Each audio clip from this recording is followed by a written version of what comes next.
राम जय राम जय जय राम श्री राम जय राम जय जय राम राधे श्याम जय जय राधे श्याम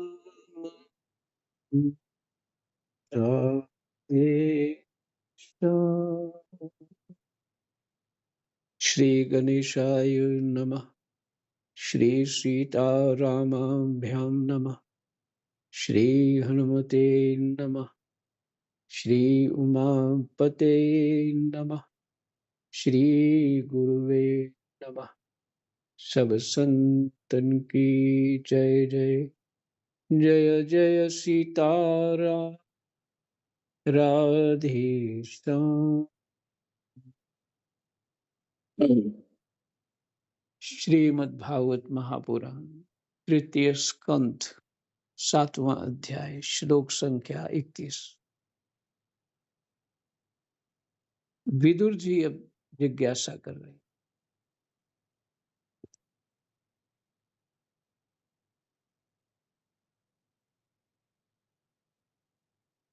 कल कहा था विदुर जी ने, या तो महामूर्ख सुखी है अतो यह ज्ञानी सुखी है। माने गुणातीत, ऐसा ज्ञानी जो गुणातीत। तो जो बीच के हैं वो संशयात्मा है। कलेश सुख दुख उन्हीं को होता है। और शास्त्र अध्ययन से संशयात्मापन जो है वो निवृत्त हो जाता है, अर्थात कोई संशय नहीं रहता। वंदना जी हैं क्या? जी महाराज जी, राम राम जी। ठीक है। तो संशय नहीं रहता। तो जो हम सुखी दुखी अभी भी हो रहे हैं वो संशयापन है, माने संशयात्मा। अभी भी जो सुखी दुखी हो रहे हैं उसका कारण यही है।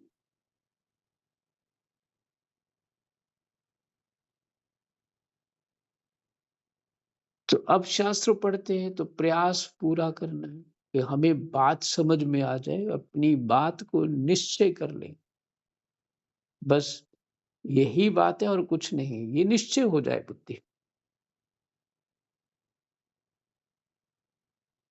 तो फिर सुख दुख चला जाएगा। क्योंकि हमें सुख भी तो अपनी तरफ आकर्षण करता है ना, और सुख होता ही मन मन का ही सुख होता है। इंद्रियां पुष्ट कर देती हैं बात को, बुद्धि मान ले, वो निश्चय दे देती है और मन मान लेता है कि हाँ सुखी हो गया। बेवकूफ बन के बैठ जाता है, मैं सुखी हो गया। सुखी हो सकता ही नहीं। क्यों? जब तक अपने आप को नहीं जाना तब तक सुखी नहीं हो सकता।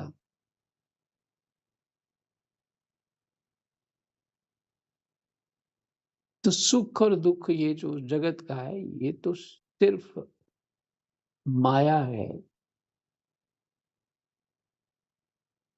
ये इंद्रजाल है।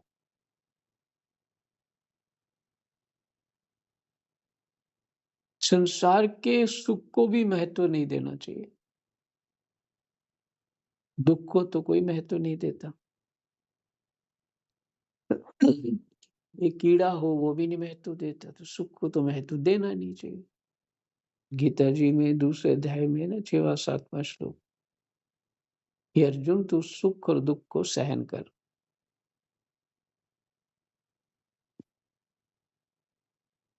सर्दी गर्मी को सहन कर। जीवन सहन करने के लिए है, माने ये एक उपासना है। ये ऐसा होना चाहिए। लेकिन ज्ञान समझ होने पे हम सहन करना चाहिए, ये बात पूरी ठीक से मान पाएँगे। नहीं तो तुरंत मैं क्यों सहन करूँ?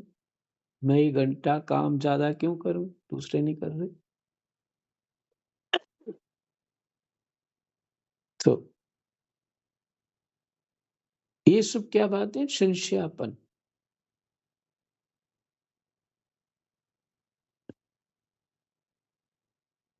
तो विदुर जी कहते हैं भगवन, आपकी कृपा से मुझे ये निश्चय हो गया कि ये अनात्म पदार्थ वस्तुतः है नहीं, केवल प्रतीत होते हैं।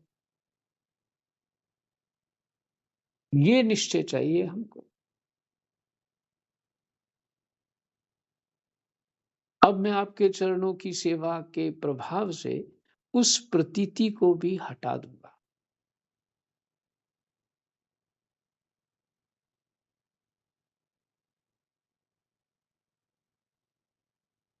ये अनात्म पदार्थ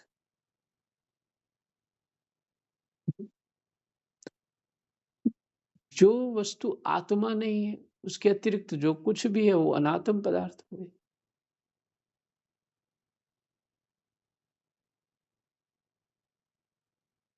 तब मैंने निश्चय कर लिया, आपके आपके कृपा प्रसाद से, मैंने आपके दिए हुए ज्ञान से मैं निश्चय पे पहुँच गया। हमने निश्चय करना है,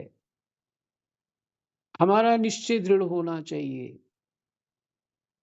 ऐसा मत सोचना चाहिए कि भजन अलग होता है, संसार अलग होता है, ऐसा नहीं।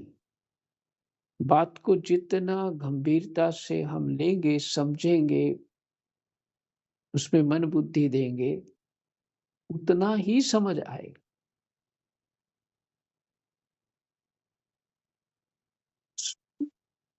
सुन लिया,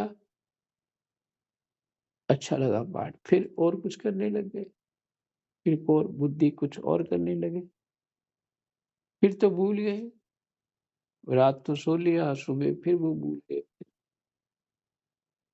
बात तो खत्म हो गई ना। इसलिए वो पीछे भागवत जी में लिखा है, ना देने से पाठ का फल व्यर्थ हो जाता है। पाठ का फल यही है कि निश्चयात्मिका बुद्धि हो जाएगी।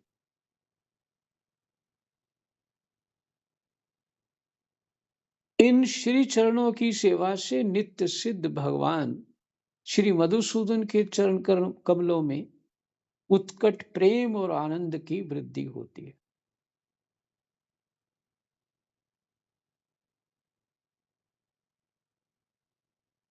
इन श्री चरणों की सेवा से जो आवागमन की यंत्रणा का नाश कर देती है,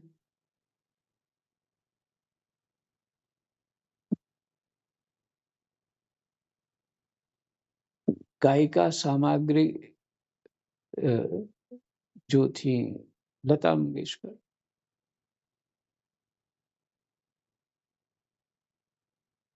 वो उसके इंटरव्यू सुना था मैंने एक बार। वो पूछते हैं कि आप फिर से जन्म लेके लता बनना चाहेंगी? फिर से? वो कहती नहीं, बिल्कुल नहीं, कि मैंने दुःख बहुत भोगा है, मैं फिर से लता नहीं होना चाहूँगी। और हम लोग ऐसे हैं कि हम उसके पैरों तक पहुँच जाएँ तो धन्य वो मानेंगे अपने आप को, कि उसका इतना ऊँचा स्तर था पूरी दुनिया में।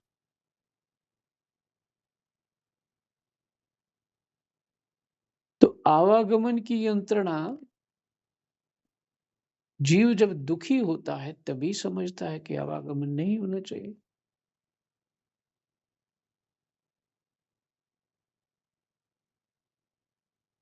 कोई गाय भैंस किसी खेत में पड़ जाए, वो उसकी फसल खा रही हो, उसको बड़ा आनंद आता है, वो निकलना नहीं चाहती है। जब पेट फट जाए पर वो खाना नहीं छोड़ती है। तो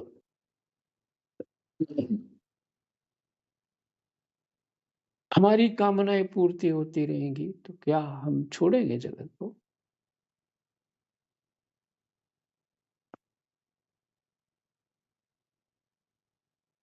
उसका गर्व करने लग जाएँगे। हम ऐसे हैं, हमारी बुद्धि ऐसी है।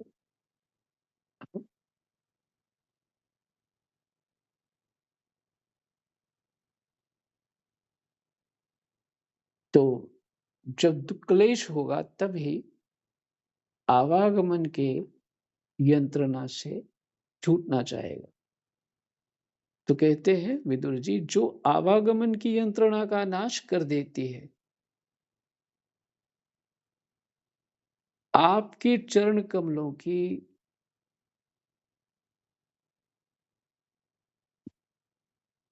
उत्कट प्रेम और आनंद की वृद्धि आवागमन का नाश कर देती है। महात्मा लोग भगवत प्राप्ति के साक्षात मार्ग ही होते हैं।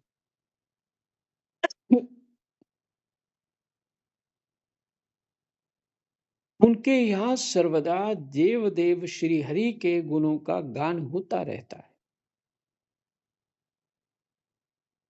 अल्प पुण्य पुरुष को उनकी सेवा का अवसर मिलना अत्यंत कठिन है।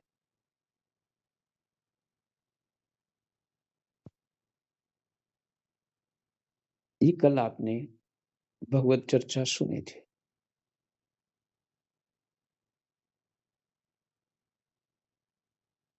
आज है भगवान, आपने कहा कि सृष्टि के प्रारंभ में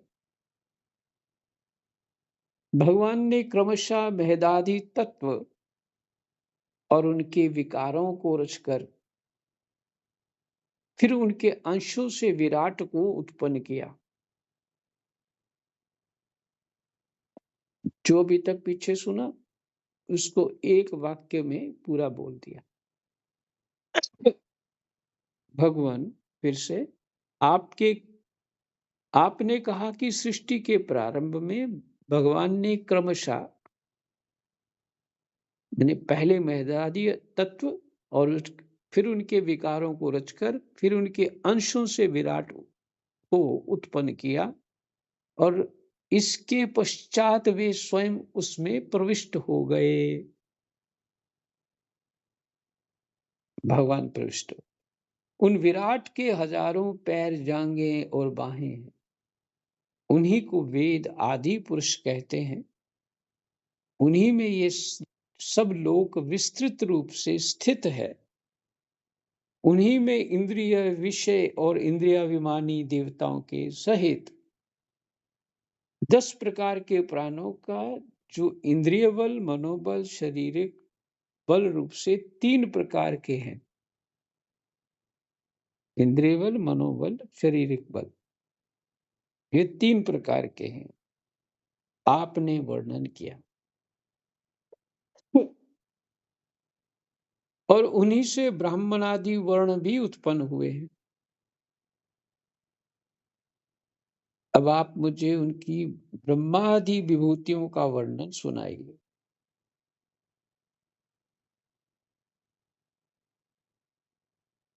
नहीं,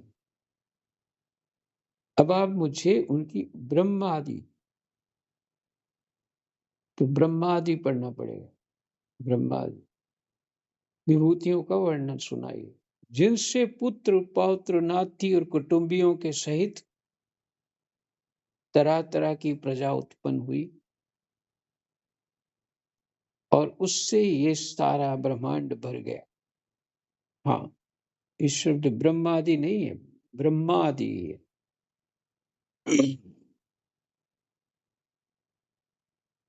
ब्रह्मा आदि मैंने ब्रह्मा को उत्पन्न किया, फिर उसके बाद आदि और उनके नाम लिए पुत्र, पौत्र, नाती, कुटुंबी, तो फिर सारा ब्रह्मांड भर गया। यह विराट ब्रह्मादि प्रजापतियों का भी प्रभु है। ये विराट ब्रह्मादि प्रजापतियों का भी प्रभु है। उसने किन किन प्रजापतियों को उत्पन्न किया तथा सर्ग, अनुसर्ग और मनवंतरों के अधिपति मनुओं की भी किस क्रम से रचना की। मैत्रेय जी, उन मनुओं के वंश और वंशधर राजाओं के चरित्रों का पृथ्वी के ऊपर और नीचे के लोकों तथा भूरलोक के विस्तार और स्थिति का भी वर्णन कीजिए तथा यह भी बताइए कि त्रियक मनुष्य, देवता, सरीसृप माने सरीसृप में सर्पादि जंतु, रेंगने वाले जंतु, और पक्षी तथा जरायुज, स्वेदज, अंडज और उद्भिज, ये 4 प्रकार के प्राणी किस प्रकार उत्पन्न हुए।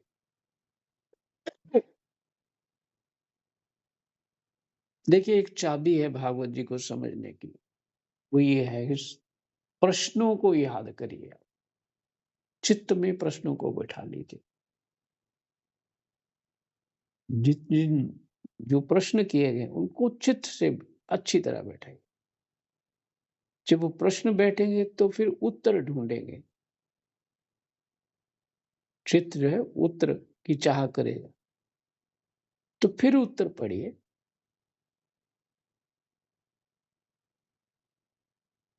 तो भागवत जी लगेगा कि अपने सरल हो जाएगा, समझ आ गया।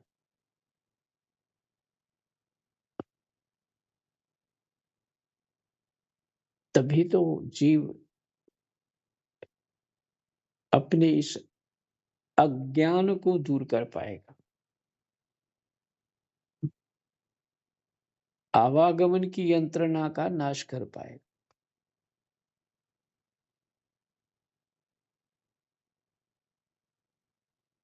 तो विदुर जी ने कहा, श्री हरि ने सृष्टि करते समय जगत की उत्पत्ति, स्थिति और संहार के लिए अपने गुणावतार ब्रह्मा, विष्णु और महादेव रूप से जो कल्याणकारी लीलाएं की,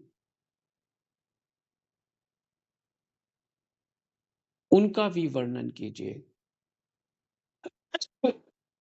वेश, आचरण और स्वभाव के अनुसार वर्णाश्रम का विभाग, ऋषियों के जन्म, कर्म आदि वेदों का विभाग, यज्ञों का विस्तार, योग का मार्ग, ज्ञान मार्ग और उसका साधन सांख्य मार्ग तथा भगवान के कहे हुए नारद पांचरात्र आदि तंत्र शास्त्र, विभिन्न पाखंड मार्गों के प्रचार से होने वाली विषमता, नीच वर्ण के पुरुष से उच्च वर्ण की स्त्री में होने वाली संतानों के प्रकार तथा भिन्न भिन्न गुण और कर्मों के कारण जीव की जैसी और जितनी गतियां होती हैं, वे सब हमें सुनाइए।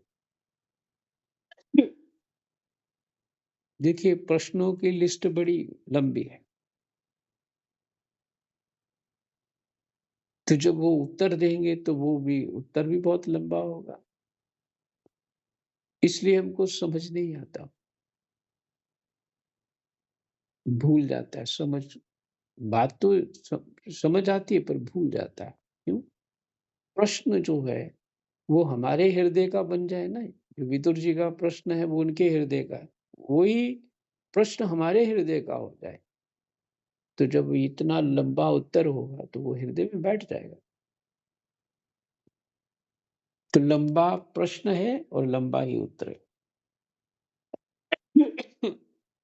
जब कुछ भी सुने तो खोल के पीछे प्रश्न जो है उसके विषय प्रश्न एक बार रोज पढ़ लेना चाहिए।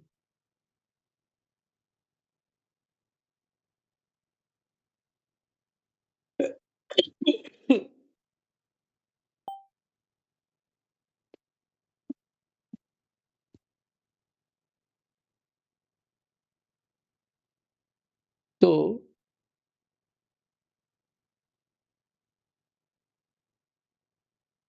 ब्राह्मण धर्म, अर्थ, काम और मोक्ष की प्राप्ति के परस्पर अविरोधी साधनों का, वाणिज्य, दंड नीति और शास्त्र श्रवण की विधियों का, इसका मतलब शास्त्र श्रवण की विधियों का विवर्णन है यहाँ। श्राद्ध की विधि का,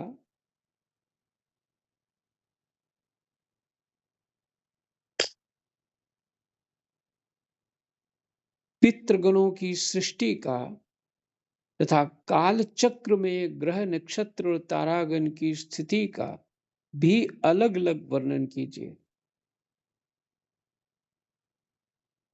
दान, तप तथा इष्ट और पूर्त कर्मों का क्या फल है? प्रवास और आपत्ति के समय मनुष्य का क्या धर्म होता है? कहीं बाहर रहना, इसलिए प्रवास कहते हैं।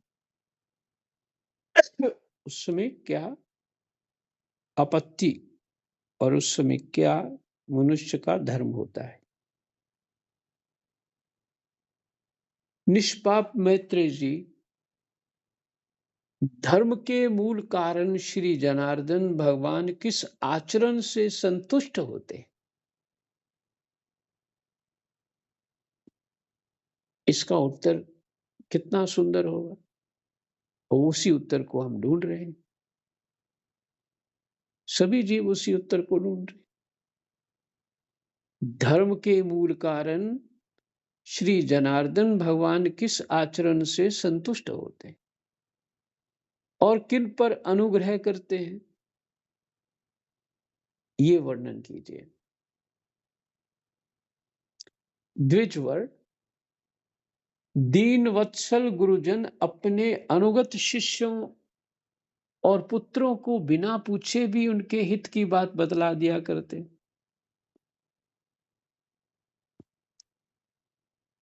भगवान उन महदादी तत्वों का प्रलय कितने प्रकार का होता है? ये तो प्रश्न किए, तो फिर कहा कि जो मैं नहीं पूछ पाया, गुरुजन अपने शिष्यों को, पुत्रों को उनके हित की बात बिना पूछे ही बतला दिया करते हैं। जो बच गया वो भी बताइए तात्पर्य, जो नहीं पूछ पाया। भगवान उन महदादी तत्वों का प्रलय कितने प्रकार का है, तथा जब भगवान योग निद्रा में शयन करते हैं तब उनमें से कौन कौन तत्व उनकी सेवा करते हैं और कौन उनमें लीन हो जाते हैं? जीव का तत्व परमेश्वर का स्वरूप उपनिषद प्रतिपादित ज्ञान और गुरु तथा गुरु और शिष्य का पारस्परिक प्रयोजन क्या है?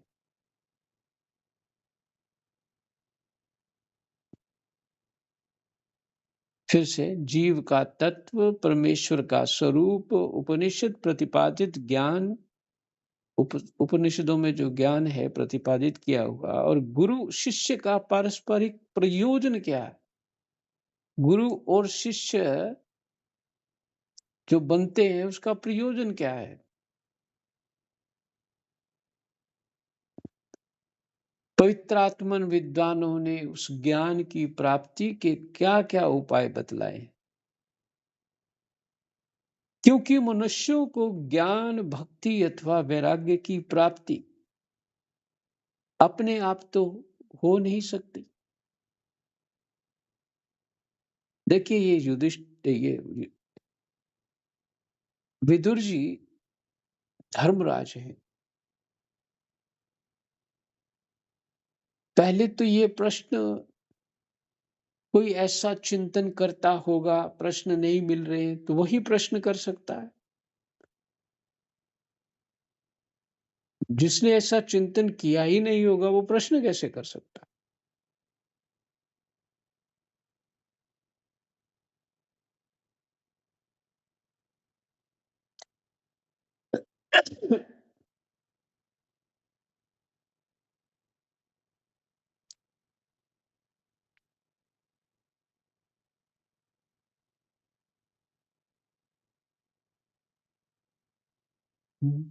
ऐसी कई घटनाएँ हुई, कोई कुछ लोग आके कभी कोई बात पूछते हैं ना,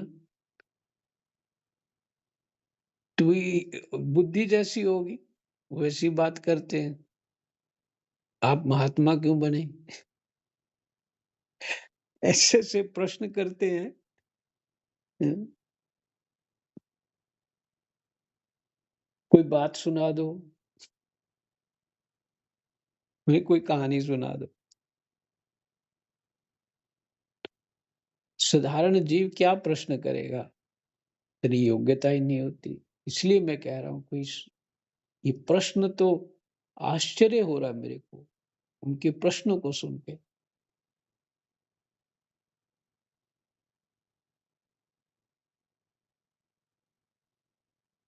देखिए पवित्र आत्मन विद्वानों ने उस ज्ञान की प्राप्ति के क्या-क्या उपाय बतलाए हैं।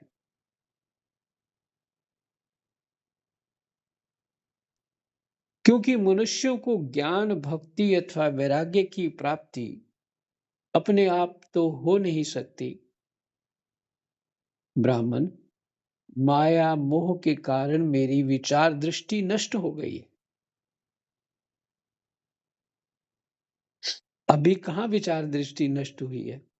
कह तो ये रहे हैं, पर जो प्रश्न है उनसे लगता नहीं है कि इनकी विचार दृष्टि नष्ट हो गई। फिर कहते हैं मैं अज्ञ हूँ, अज्ञानी हूँ। आप मेरे परम सुहृद हैं। अतः श्री हरि लीला का ज्ञान प्राप्त करने की इच्छा से मैंने जो प्रश्न किए हैं, उनका उत्तर मुझे दीजिए। पुण्यमय मैत्रेय जी, भगवत तत्व के उपदेश द्वारा जीव को जन्म मृत्यु से छुड़ाकर उसे अभय कर देने में जो पुण्य होता है, समस्त वेदों के अध्ययन, यज्ञ, तपस्या और दान आदि से होने वाला पुण्य उस पुण्य के 16वें अंश के बराबर भी नहीं हो सकता। बाबा से ये श्लोक मैंने बहुत बार सुना, फिर से आप सुन लिए। वो संस्कृत में बोलते थे ये श्लोक। भागवत जी के बहुत सारे श्लोक उनको संस्कृत में याद थे और पुराणों से भी। जब वो पाठ आता तो वो उसी समय वो श्लोक बोलते।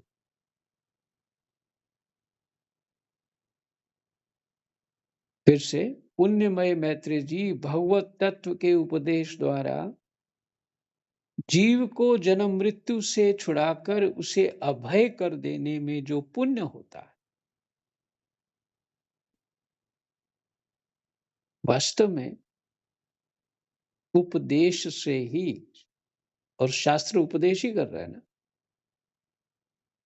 अब मैत्रेय जी सुनाएंगे तो उपदेश ही करेंगे, तो यहाँ पे तो सबके प्रश्न और उपदेश ही है पूरी भागवत जी में, और कुछ है नहीं।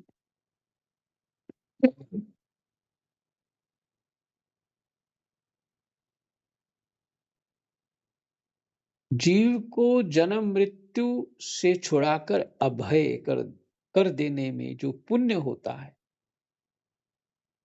निर्भय हो जाता है जीव कि मैं परमात्मा से दूर नहीं हूं, मैं परमात्मा में ही हूं। सब कुछ पहले से ही मेरा वो ख्याल रख रहे हैं।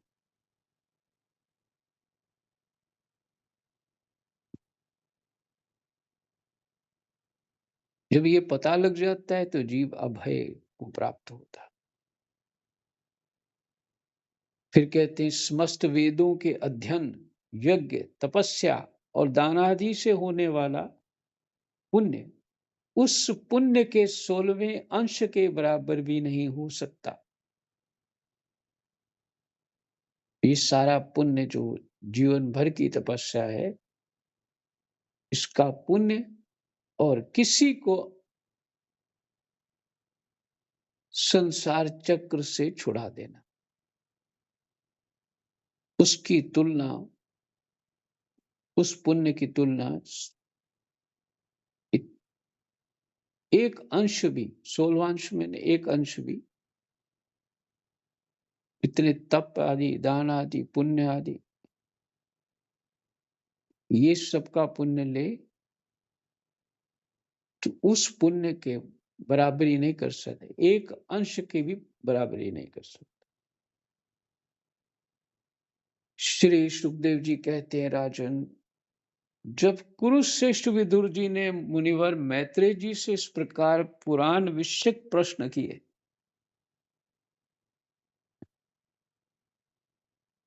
तब भगवत चर्चा के लिए प्रेरित किए जाने के कारण वे बड़े प्रसन्न हुए और मुस्कुराकर उनसे कहने लगे, समय हो गया है और अभी इनको मुस्कुराने दो, कल उत्तर सुनेंगे। हमारा 7वां अध्याय विश्राम हो गया। कृष्णाय वासुदेवा हरे परमात्मने प्रणतः क्लेशनाशाय गोविंदाय नमो नमः। जय जय।